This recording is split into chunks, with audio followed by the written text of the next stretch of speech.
늘 하나님의 풍성한 은혜 누리시길 소망합니다. 오늘은 5월 가정의 달 두 번째 주일이면서 어버이 주일로 지킵니다. 어, 제 목소리 잘 들리시죠? 감사하게도 그래도 많이 회복이 돼서 여러분도 모르셨겠지만 지금 목소리가 아직까지는 고르지 못한 상황인데 여러분들 평상시보다 좀 더 귀를 쫑긋 세우셔서 말씀을 잘 듣고 함께 전하는 자와 듣는 자가 은혜의 시간 되면 좋겠습니다. 아버지 부 어머니 모 부모를 순우리말로 어버이라 이렇게 부르죠. 좀 더 정감 있는 표현이기도 합니다. 원래는 1956년경에 어머니의 날이 먼저 시작이 되었습니다. 그 이후에 어느 정도 시간이 흐르고 1973년부터 아버지도 있지 않냐 아무 그런 소리들이 들리지 않았겠습니까? 그래서 아버지도 포함해서 이제 시골 말로 한꾼에라고 하죠. 한 번에 어버이날로 이렇게 통합을 해서 확장이 되어서 어버이날로 지금까지 이렇게 지키고 있습니다. 참 그래서 감사하죠. 어머니날만 잊지 않고 어버이날도 이렇게 함께 지킬 수 있다는 것이 감사한데요. 얘는 우리나라뿐만 아니라 날짜와 이 지키는 방식은 조금 다르지만 다른 나라에서도 이렇게 지킵니다. 또 5월 달도 아니고요. 다 제각기 날짜가 다르기도 합니다. 어머니의 날과 아버지의 날을 따로 대부분은 따로 지키고요. 우리처럼 한 번에 이렇게 어버이의 날로 보내는 나라가 그렇게 흔치 않습니다. 이렇게 어버이날을 우리가 어머니의 날, 어버이날로 따로 정해서 우리가 이렇게 기억하는 이유는 부모의 수고와 헌신적인 사랑을 그날만이라도 그리고 그날부터라도 우리가 기억을 해서 조금이나마 그 은혜에 보답하고자 하는 마음으로 그런 시간들을 갖는 것입니다. 어버이날은 이미 이틀이 지났지만 우리 어버이날 우리 어르신들 모시고 좋은 곳에 다녀왔습니다. 기도해 주시고 또 이렇게 관심 가져주시고 해주셔서 참 감사한데 참 행복한 시간이었습니다. 비록 어버이날은 좀 지났지만 오늘은 말씀을 통해서 단순히 이 부모를 공경하는 것이 윤리적인 차원을 뛰어넘어 하나님의 뜻임을 우리가 말씀을 통해 다시 한번 확인하는 시간을 갖도록 하겠습니다. 먼저 우리 본문 1절로 2절 말씀 함께 읽겠습니다. 여호와께서 모세에게 말씀하여 이르시되 너는 이스라엘 자손의 온 회중에게 말하여 이르라. 너희는 거룩하라. 이는 나 여호와 너희 하나님이 거룩함이니라. 아멘. 하나님께서는 이스라엘 백성을 택하시고 그들에게 율법을 주셨습니다. 율법이라고 하면 하나님을 사랑하는 법, 그리고 이웃을 사랑하는 법의 지침서라고도 할 수 있습니다. 뿐만 아니라 다르게 표현을 하면 하나님의 자녀답게 사는 법 또는 사람답게 사는 법을 가르쳐 주고 있습니다. 단지 하나님의 계명에는 하나님과의 관계만을 가르치고 있지는 않습니다. 반드시 이웃에게 피해를 주지 말라라고 하나님께서 말씀하고 있고 혹시라도 피해를 주었으면 반드시 보상하라라고 하기까지 하나님은 이웃에 대해서도 충분히 설명을 하고 있습니다. 세세한 그런 지침을 하나님께서는 이 계명과 율법을 통해서 주고 계십니다. 우리가 새벽 시간에 나누었던 말씀 가운데 남유다의 이 왕 가운데 므낫세 왕이 있거든요. 하나님이 보시기에 너무나도 악한 일을 행했던 왕입니다. 하나님을 제대로 섬기지도 않았을 뿐더러 우상을 숭배하는데 온 백성들로 하여금 우상에 섬기는 데 빠지도록 잘못된 길로 안내를 해버렸습니다. 뿐만 아니라 므낫세가 어떤 일을 행했냐면요. 무죄한 자의 피를 많이 흘렸다라고 이렇게 하고 있습니다.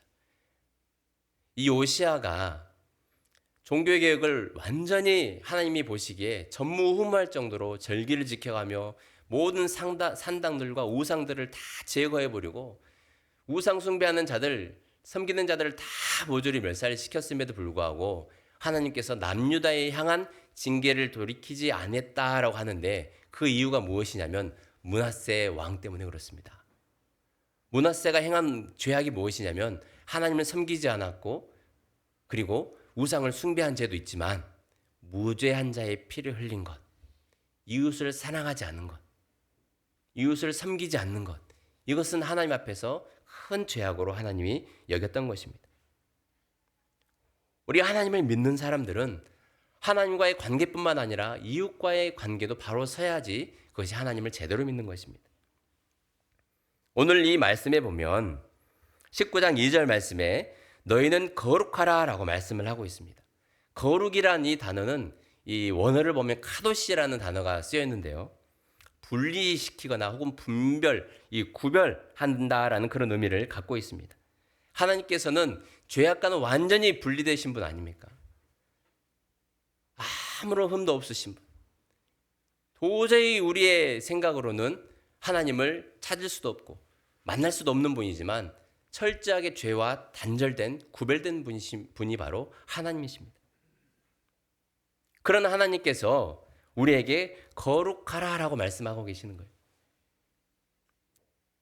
구별된 삶을 살아라라고 말씀하고 계십니다. 우리가 예수님을 믿고 신앙생활을 하신 분들을 직분을 상관없이 통칭해서 뭐라고 부릅니까? 성도라고 부릅니다. 신약 성경에 나와 있는 성도라는 단어를 보면요, 헬라어로 하기오스라는 단어가 쓰였는데 이것 또한 마찬가지로 구별됨의 의미를 갖고 있습니다. 소속됨의 의미를 동시에 갖고 있습니다. 다시 말해서 세상의 풍조나 가치관을 따르지 아니하고 하나님께 드려진 존재라는 그런 의미를 갖고 있고요. 세상의 소리에 세상의 가치관에 따라가지 않고 하나님의 말씀을 따르는 사람들이라는 그런 중요한 의미를 갖고 있습니다. 하나님의 소유가 된 사람, 하나님의 통치를 받는 사람, 그 사람이 바로 성도입니다. 한자로 그 의미를 좀 더 살펴보면요, 거룩할 성자가 쓰였잖아요. 이 거룩할 성자에 보면 이 한자는 여러 개의 이 작은 한자들이 또 이렇게 합쳐져 있잖아요. 귀자와 입구자가 들어가 있습니다.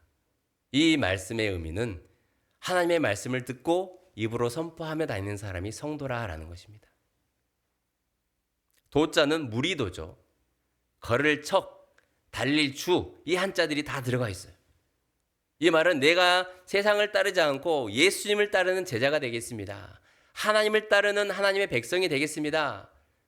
걷고 뛰고 하면서 하나님만을 따라가겠습니다. 표대를 향하여 달려가겠습니다. 라는 그런 거룩한 이 다짐과 함께 믿음이 있는 것이 바로 성도의 삶입니다. 하나님께서 오늘 19장 2절 말씀을 통해서 너희는 거룩하라 라고 말씀을 하셨는데 우리에게 이렇게 말씀하시는 거예요. 너희는 성도가 되어라.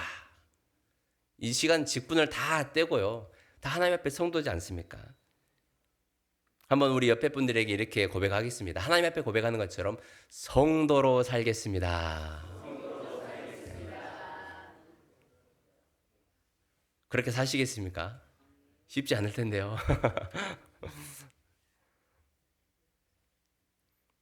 우리가 구별된 삶을 살아야 하는 이유는 2절 말씀에 설명하는 것처럼 우리의 아버지 하나님께서 거룩한 분이시기 때문입니다. 죄와는 완전히 구별되신 분, 감히 죄가 근접할 수도 없는 하나님 또한 마찬가지로 선한 일을 행하시고 하나님이 행하신 모든 일들이 다 선하기 때문에 하나님은 거룩하신 하나님이라고 마땅히 우리가 부를 수가 있습니다. 자기의 형상대로 하나님의 형상대로 지은 하나님의 자녀들이 자신을 닮아 거룩한 성도로 살아갈 때에 하나님 아버지는 기뻐하십니다. 가장 기뻐하세요. 그런데 중요한 것은 거룩하라 말씀하시면서 가장 먼저 우리에게 주신 말씀이 오늘 3절 말씀에 보면요, 부모를 경외하라입니다. 우리 3절 말씀 함께 읽겠습니다. 너희 각 사람은 부모를 경외하고 나의 안식일을 지키라. 나는 너희의 하나님 여호와이니라. 아멘. 수없이 많은 우리가 이 말씀을 여러 번 보았겠지만 부모를 경외하라라는 이 말씀은 생소하시죠? 이 레위기 말씀은 이 매우 무거운 내용들이 담겨 있는 책이기도 하고 제사의법들이 담겨 있기 때문에 성경 통독하신 분들에게는 마의 구간이라고 표현하기도 하고 이 첫 번째 만나는 관문이라고 표현하기도 합니다. 창세기 와 천지를 창조하신 한 출애굽과 이스라엘 역사 신나게 보고 있다가 갑자기 이제 레위기 말씀 딱 들어가는 순간 침묵하는 거죠. 그러다 보니 이 말씀도 자세히 눈에 안 들어왔을 수도 있습니다. 그런데 오늘 말씀해 보니까 뭐라고 하고 있습니까? 부모를 경외하라. 사실 저도 되게 생소하거든요. 저부터가 죄인입니다. 부모를 공경하라. 부모에게 순종하라.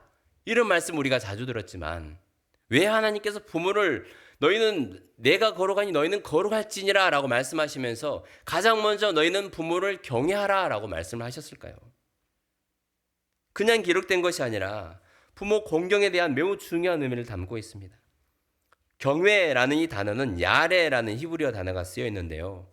오직 하나님께만 쓰는 단어입니다.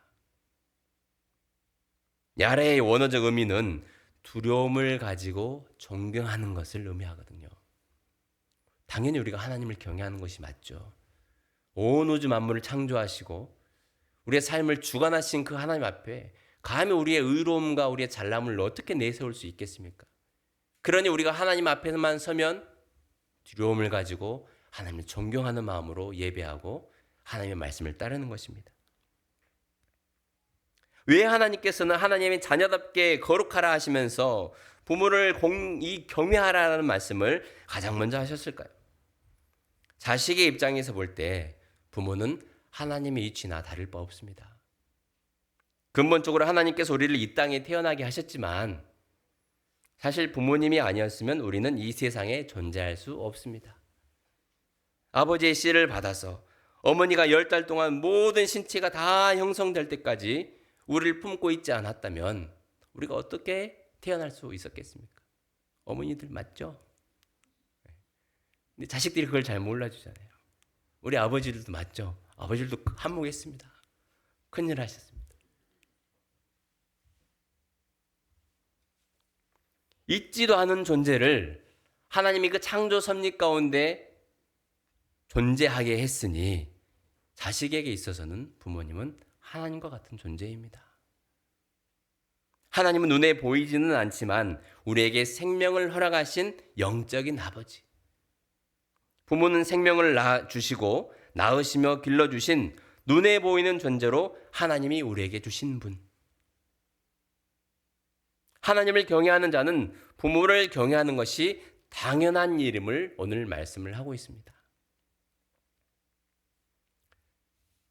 성경에서 볼 때 부모는 단순히 나를 낳아주시고 길러주신 분 그 이상의 범위를 또 말씀을 하고 있습니다. 우리가 속한 이 통합교단의 신앙의 표준 문서 가운데 웨스트민스터 이 소요리 문답, 대요리 문답이 있습니다. 신앙의 가장 중요한 질문들을 해놓고 거기에 답을 정리해 놓은 거거든요. 소요리 문답은 문항이 짧지만 대요리 문답은 엄청 세부적으로 그 문항들이 많습니다. 그 가운데 부모의 범위를 이렇게 표현을 합니다. 먼저는 생물학적 부모입니다.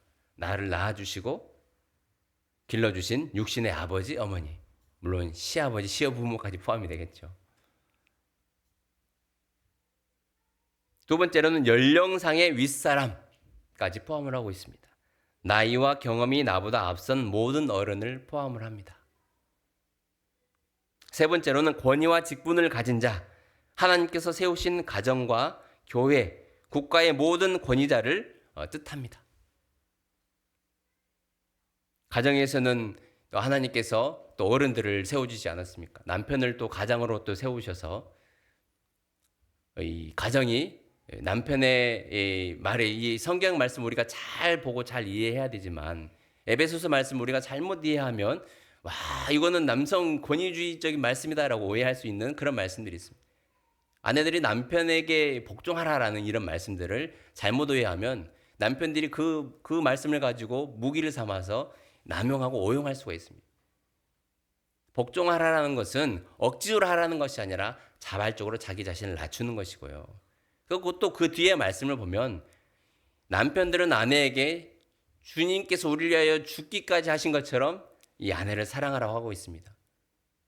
그러니 이 에베소서에 말씀하시는 남편과 아내의 관계는 서로 자발적으로 자기 자신을 낮춰서 상대방을 높여주고 존중하는 것을 의미합니다.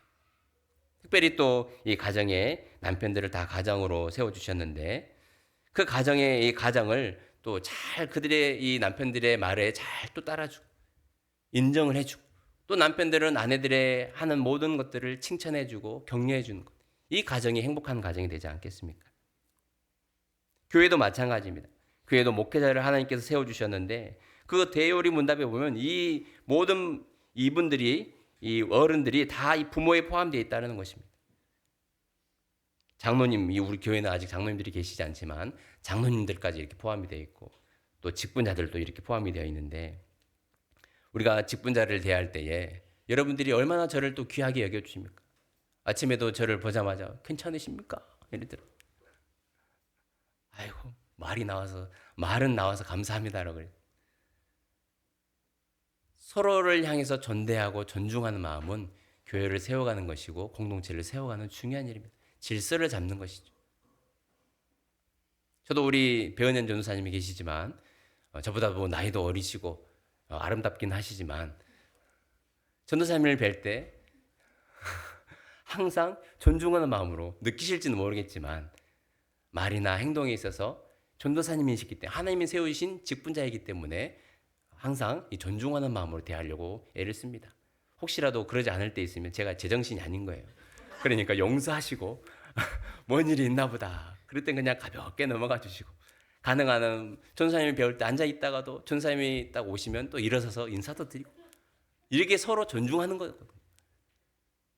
나이와 상관없습니다. 하나님이 세우셨다라는 그런 생각을 가지고 서로 존중을 하는 거예요. 그럴 때 교회가 아름답게 세워져 갑니다. 어른들을 뵐 때도 마찬가지잖아요. 오늘 19장 32절 말씀에도 보면 너는 샌머리 앞에서 일어서고 라고 되어 있습니다. 노인의 얼굴을 공경하며 내 하나님을 경외하라 라고 말씀하고 있습니다.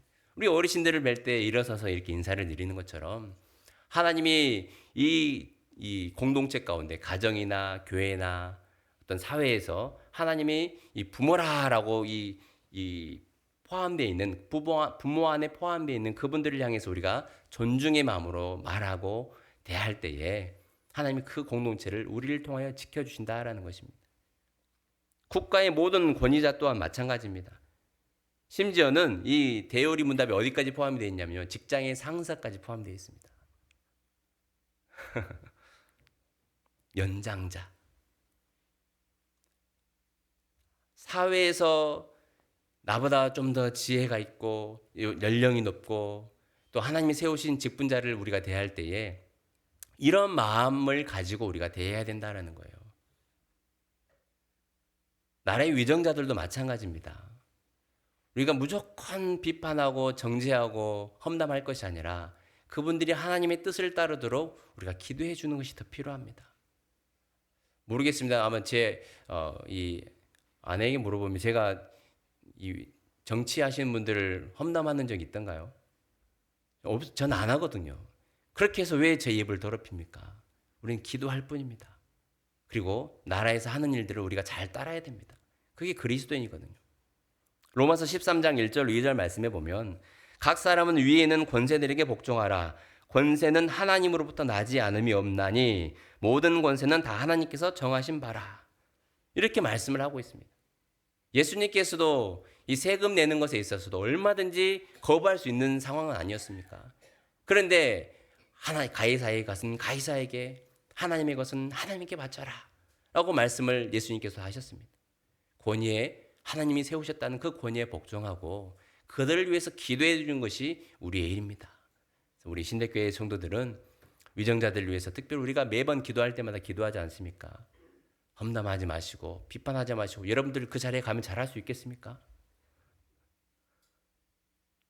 우리도 다 부족한 존재이기 때문에 그들이 다 더 잘할 수 있도록 또 나라를 위해서 이 지역을 위해서 일하시는 분들 격려해 주시고 힘써서 우리 기도해 주시는 신대교회 모든 성도들이 되기를 소망합니다. 이러한 일들은 바로 하나님이 세우신 이 땅에서의 질서를 잘 유지하는 데 중요한 부분이고 우리가 바로 복의 통로로 쓰임받기 위해서 반드시 해야 되는 일이기도 합니다. 부모님들에게, 윗사람들에게 함부로 대하지 않고 함부로 말하지 않는 것이 참 중요합니다. 부모에게 함부로 대하는 것을 성경에서는 엄밀히 엄격히 경계하고 있습니다.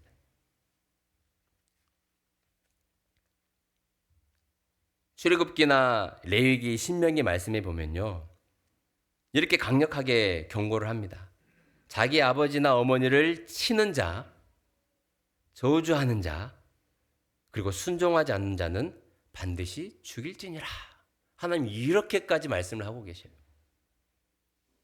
로마서 1장 말씀에 사형에 해당되는 목록을 나열할 때 부모를 거역하는 자도 있습니다. 예수님께서도 마태복음 15장 말씀에 부모님의 거역에 대한 말씀에 대해서 언급을 하시면서 그 당위성을 인정을 하고 있습니다. 단순히 부모님을 공경하고 존경하는 마음, 그리고 사회에서, 교회에서, 우리 삶의 자리에서 어르신들을 향해서 존경하는 마음으로 대하는 것은 하나님이 우리에게 주신 법입니다. 세상 사람들보다 더 우리가 그 위에서 그들보다 더 아래에서 행동하는 것이 아니라 하나님의 법을 아는 우리가 더 그들보다 뛰어나게 섬기고 또 그들을 위해서 기도해 주는 것이 우리가 할 일입니다. 이와는 반대로 부모를 공경하고 존경의 마음으로 섬길 때에 하나님께서 약속하신 복이 있죠. 에베소서 6장 2절로 3절 말씀 보면 내 아버지와 어머니를 공경하라. 이것은 약속이 있는 첫 계명이니 이로써 내가 잘되고 땅에서 장수하리라. 그래서 단순히 그냥 오래 산다라는 그런 의미가 아니라 하나님께서도 오래 살게도 하시지만 나에게 주신 기업을 그리고 이 땅에서의 삶을 평안하게 하시고 잘되게 하신다라는 그런 의미를 갖고 있습니다. 어르신들은 잘 알고 있잖아요. 부모에게 함부로 하고 잘되는 놈 없어 막 그런 말을 한 번씩 하시기도 합니다. 그것이 성경적으로 보면 맞는 말이기도 합니다. 다 경험에서 나온 말 아닙니까? 어르신들은 어떻게 그렇게 통계를 잘 내시는가 모르겠어요. 지혜가 아주 탁월합니다. 스스로 몸소 체험하며 경험했던 것들을 그대로 이야기해 주시는데 그 한마디 한마디가 참 우리에게는 피가 되고 살이 되는 말씀들이 많이 있습니다. 골로새서 3장 20절 말씀에도 보면 자녀들아 모든 일에 부모에게 순종하라. 이는 주 안에서 기쁘게 하는 것이니라. 오늘 말씀과 좀 일맥상통한데요. 눈에 보이는 부모님께 순종할 때 하나님께서는 그것을 하나님을 향한 경외심으로 하나님을 향한 존경의 마음으로 하나님을 받으시고 기뻐하신다라는 겁니다. 오늘 우리가 읽은 본문 말씀에 3절 말씀에 너희 각 사람은 부모를 경외하고 나의 안식일을 지키라고 말씀하고 있습니다.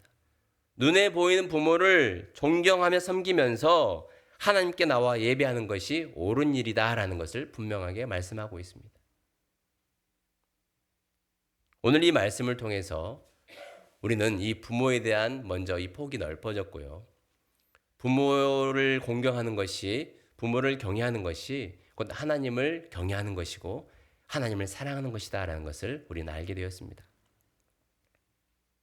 우리 신대교회 모든 성도들은 하나님을 섬기는 마음으로 부모님도 또 웃 어르신들도 또 주변에 있는 나보다 연장자나 지혜가 많은 자들 또 사회에서 만나는 분들 직장 상사들도 포함해서 잘 섬기는 그들 위해서 기도해 주는 복된 아들, 딸들 되기를 소망합니다. 우리 한번 이렇게 고백을 하도록 하겠습니다. 내가 우리 가문의 복덩어리가 되겠습니다. 내가 신대교회의 복덩어리가 되겠습니다.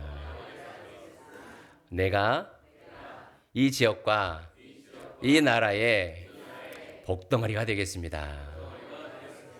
아멘. 복덩어리가 되는 길은 매우 쉽습니다. 하나님 말씀에 순종해서 그들을 잘 섬기고 하대하지 않고 그들을 위해서 기도해 주는 것. 오늘부터 한번 보십시오. 내 입에서 윗 어르신들을 향해서 또 직장의 상사들을 향해서 또 부모님이나 내가 만나는 어르신들을 향해서 우리 입에서 부정적인 말이 나오지 않도록 잘 점검하시고 입단속하시고 하나님 말씀에 순종할 때 하나님 그때부터 우리 삶에 또 막혀 있는 문제들 또 높이 솟아 있는 담들을 하나님께서 헐어주시고 우리 삶에 하나님의 말씀대로 순종하는 자가 복을 받는 귀한 축복의 삶이 있어지게 될 줄로 믿습니다. 기도하겠습니다. 살아계신 하나님 감사합니다. 오늘 하나님께서 우리에게 말씀을 통하여서 우리에게 복덩어리가 되라고 말씀하신 하나님 감사합니다. 하나님이 주신 복은 하나님 말씀에 순종할 때 우리에게 주어짐을 믿습니다. 부모를 경외하라라는 하나님의 말씀, 묻 어르신들과 또 교회 직분자와 사회에서 만나는 또 상사와 가정에서 또 하나님께서 세워주신 또 어르신들, 그 모든 사람들을 우리가 하대하지 않고 하나님을 섬기는 마음으로 존경하며 그들을 위해서 기도해 줄 수 있는 우리 신대교회 성도들이 되게 하여 주옵소서. 그렇게 할 때에 가정과 교회와 이 지역과 이 나라에 우리 신대교회 성도들이 꼭 필요한 복덩어리들이 될 줄로 믿습니다. 우리를 사용하여 주옵소서. 감사드리며 예수님의 이름으로 기도합니다. 아멘.